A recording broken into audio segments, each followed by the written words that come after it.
لا إله إلا الله محمد رسول الله لا إله إلا الله محمد رسول الله لا إله إلا الله محمد رسول الله۔ ایک بڑا کامن سا کویسچن آتا ہے، اس کو آج دیکھ لیتے ہیں کہ یہ جو حدیث شریف میں آتا ہے 73 فرقے اور ان میں سے 72 جو ہے وہ گمراہی پر ہیں، اور جب پوچھا گیا کہ یا رسول اللہ صلی اللہ علیہ وآلہ وسلم تو وہ جو ایک فرقہ جو بالکل ہدایت پر ہے، جو جنت میں جائے گا، اس کی کیا علامت ہے، وہ کون ہے؟ تو آپ نے کہا کہ وہ فرقہ ہے کہ جس کے اوپر میں ہوں اور میرے صحابہ۔ تو اب سوال یہ پیدا ہوتا ہے، لوگ آج کل جو ہے وہ اتنی زیادہ چیزیں دیکھتے ہیں اپنے اطراف میں جن میں ان کو بظاہر فرق نظر آتا ہے، تو بعض لوگوں کا گمان یہ جاتا ہے کہ شاید وہ جو 72 فرقے جہنمی ہیں اور ایک فرقہ ہدایت والا ہے، تو وہ جو ایک ہدایت والا ہے شاید وہ میرا والا ہے، اور جو دوسرے لوگ ہیں وہ معاذ اللہ سارے جہنمی ہیں۔ ایسی بات نہیں ہے، کیونکہ یہ چیز دیکھنے میں آئی ہے کہ لوگ کہتے ہیں بھئی یہاں پہ شافعی حضرات بھی ہیں اور مالکی بھی ہیں اور حنبلی بھی ہیں اور حنفی بھی ہیں، یہ تو مقلدین کی جماعتیں ہو گئی ہیں، پھر غیر مقلدین بھی، اہل حدیث بھی ہیں۔ اچھا پھر وہ کہتے ہیں جی ساتھ میں آپ کا اللہ بھلا کرے کہ احناف کے نزدیک یہ بریلوی حضرات ہیں، یہ دیوبندی ہیں، یہ سہارنپور والے ہیں، یہ فلاں جگہ کے ہیں۔ تو اب وہ بڑے کنفیوز ہو جاتے ہیں کہ یار یہ کیا چکر ہے، یہ سارے فرقے ہیں کیا؟ اب آپ یہ سمجھیں کہ فرقہ جو ہے وہ کہتے کس کو ہے؟ فرقہ جو ہے وہ فرق سے نکلا ہے، اور یہ فرق کہاں ہوگا؟ یہ فرق ہوگا اعتقاد میں۔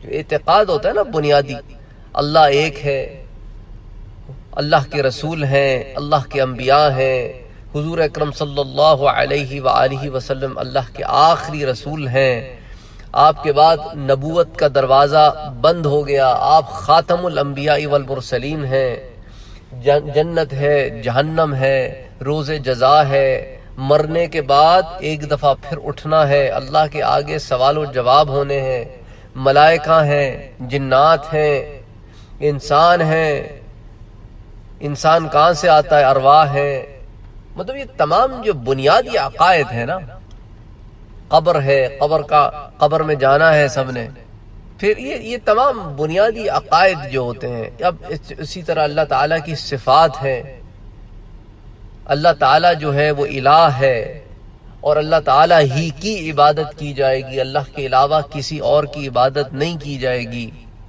تو اب یہ تمام چیزیں جو ہیں وہ بیس ہو گئی۔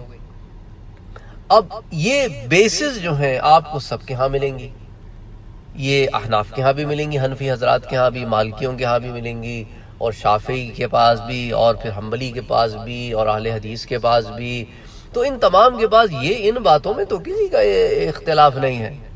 اختلاف کدھر آ جاتا ہے کہ بھئی ایک آدمی جو ہے وہ نماز میں ہاتھ سینے پہ باندھتا ہے، ایک ناف پہ باندھتا ہے، ایک جو ہے چھوڑ دیتا ہے، ناف کے نیچے باندھتا ہے، ایک چھوڑ دیتا ہے۔ بہرحال یہ بیسک اختلافات ہیں۔ ایک آمین زور سے بولتا ہے امام کے پیچھے جب قرأت جہری ہو، ایک آمین جو ہے وہ آہستہ بولتا ہے، ایک رفع یدین کرتا ہے، ایک نہیں کرتا ہے۔ یہ تمام جو اختلافات ہیں یہ فرقے کے اختلافات نہیں ہیں، یہ دوسری کیٹیگری ہے۔ تو فرقہ تو میں نے آپ کو بتا دیا کہ فرقہ کیا ہے۔ یہ تمام عقائد ہوں گے نا آپ کے پاس تو آپ ایک فرقے میں ہیں، آپ ایک فرقے میں۔ اچھا اگر کوئی آ جائے جو کہے کہ نہیں بھی نبوت کا دروازہ آج بھی کھلا ہے، تو اب وہ جو ہے نا وہ ایک فرقہ جو ہدایت والا ہے نا اس سے وہ ہٹ گیا۔ اب ایک آتا ہے کہتا ہے نہیں جو ہے نا یہ اللہ تعالیٰ جو ہے نا وہ حلول کر جاتے ہیں، تو یہ حلولیہ ہو گئے معاذ اللہ، یہ فرقہ ایک الگ ہو گیا۔ اسی طرح قدریہ تھے جو تقدیر پہ ان کا اپنا من گھڑت ایک جو ہے وہ فلسفہ تھا، ایک جبریہ تھے۔ یہ سارے فرقے ہیں کیونکہ یہ حق سے نکل گئے، انہوں نے اپنے بنائے ہوئے وضع کیے ہوئے چیزیں نکال لی، کہ کوئی حلولیہ ہو گیا، کوئی قدریہ ہو گیا، کوئی جبریہ ہو گیا، کوئی ناصبیہ ہو گیا۔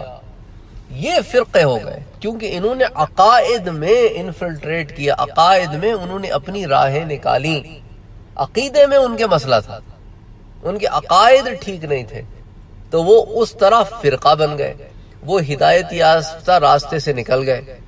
اچھا تو اب جب یہ فرقے کا تعین ہو گیا کہ بھئی ٹھیک ہے 5 نمازیں سب نے پڑھنی ہے، روزہ سب نے رکھنا ہے، کوئی نہیں کہتا جی حج نہ کرو اس سال، حج بھی فرض ہے سب کے ہاں، زکوٰۃ بھی ہے، سارا کچھ، یہ سب ایک عقیدہ ہو گیا نا سب کا۔ اچھا اب ایک عقیدے میں اب یہ حنفی، شافعی، مالکی، حنبلی، یہ کیا ہو گئے؟ یہ ہو گئے مذاہب، جس کو آپ عام زبان میں کہہ لیں مسلک۔ مسلک ہو گیا، مسلک نکلا ہے سلک سے، یعنی کہ راستے سے۔ دیکھیں نا، راستے پہ چلنے والے کو کیا کہتے ہیں؟ سالک۔ اور جو اس راستے کے اور سالک اگر راستے کو اپنا لے تو اس کو کہتے ہیں سلوک۔ وہ جو راستے کے طریقے ہیں وہ سلوک ہیں، راستے پہ چلنے والا سالک ہے، اور راستہ جو ہے وہ مسلک ہو گیا۔ تو اب امام ابو حنیفہ نے ایک راستہ بتایا، وہ حدیثوں سے اور قرآن سے استنباط کر کے۔ امام شافعی نے بھی اس کے اندر کچھ چیزیں جو ہے وہ دوسری احادیث سے لے لی ان کی۔ تو مسلک میں کیا ہوتا ہے کہ تفہیم کا، انڈرسٹینڈنگ کا اختلاف ہو جاتا ہے کہ بھئی امام احمد ابن حنبل کے ہاں بھئی اونٹ کا گوشت کھانے کے بعد وضو لوٹانا ہوگا، امام ابو حنیفہ، امام شافعی، امام مالک کے نزدیک نہیں لوٹانا ہوگا۔ اچھا، جمی صحابہ کے نزدیک نہیں لوٹانا تھا، چند صحابہ کے نزدیک اونٹ کے گوشت کے بعد وضو لوٹانا تھا۔ وہ حدیث کی فہم میں اختلاف ہے۔ بعض نے کہا کہ نہیں، جب حضور صلی اللہ علیہ وسلم نے فرما دیا کہ پکی ہوئی چیز کے اوپر وضو نہیں ہے، کھا لو کوئی پکی ہوئی چیز، آگ پر پکی ہوئی چیز، اس پہ وضو لوٹانا نہیں ہوگا۔ امام احمد ابن حنبل اور بعض صحابہ جو ہے ان کا یہ خیال تھا کہ اونٹ جو ہے وہ اس سے مستثنی ہے، اونٹ اس میں انکلوڈڈ نہیں ہے، اونٹ خاص ہے اور یہ عام ہے۔ تو بہرحال تفہیم کا اختلاف ہے۔ تو یہ تفہیم کا اختلاف مسلکوں میں ہو سکتا ہے، مسلکوں میں ہو سکتا ہے کہ اب وہ سارے مسلک جو ہیں وہ ایک اس فرقے میں آ گئے جس کا میں نے اعتقاد آپ کو اعتقاداً بتا دیا۔ اب مسلک، مذہب، یہ تمام ہم معنی الفاظ ہیں۔ اچھا، مذہب سے مراد معاذ اللہ یہ نہیں ہوتا کہ دین اسلام میں کوئی اپنا مذہب نکال لیا، نہ۔ مذہب بیسکلی جو ہے وہ ایک طریقے، ایک راستے سے نکلا ہے۔ جیسے عربی میں کہتے ہیں نا ذہبا، وہ چلا گیا۔ تو جانے کو، کسی راستے پہ جانے کو مذہب کہتے ہیں۔ کہ امام ابو حنیفہ نے جو راستہ استنباط کیا حدیث سے، قرآن سے، اس کے بعد اجماع سے، پھر قیاس سے، وہ ایک راستہ ہو گیا۔ پھر امام شافعی نے اسی طرح کیا، وہ ایک راستہ ہو گیا۔ امام احمد ابن حنبل نے کیا، وہ ایک راستہ ہو گیا۔ اور پھر اسی طرح امام مالک نے کیا، وہ ایک راستہ ہو گیا۔ اچھا، اسی طرح اہل حدیث جو ہے وہ ان میں سے چاروں میں سے کسی راستے کو نہیں کرتے، وہ اپنا راستہ انہوں نے نکالا ہے، وہ ان کا ہو گیا، غیر مقلدین کا راستہ ہو گیا۔ سب سالک ہے نا، یہ سارے انہوں نے اپنے اپنے راستے نکال لیے ایک ہی فرقے کے اندر۔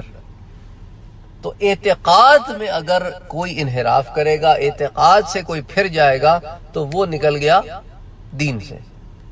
جیسا یہ قادیانی ہے، یہ خارج الاسلام ہے، یہ اپنے آپ کو اسلام کہتے پھرے، مسلمان کہتے پھرے، یہ اسلام سے خارج ہو گئے۔ کیوں خارج ہو گئے؟ وہ اس لیے خارج ہو گئے کیونکہ انہوں نے ابھی بھی نبوت کا دروازہ کھولا رکھا ہوا ہے۔ ٹھیک ہے، تو اب یہ معاملات جو ہے آپ کو اپنے سامنے رکھنے ہوں گے۔ یہ فرق بالکل واضح ہو جاتا ہے کہ فرقہ کیا ہے اور مسلک کیا ہے، اور مسلک ہی کو مذہب بھی کہتے ہیں، جیسے یہ 4 ائمہ ہیں۔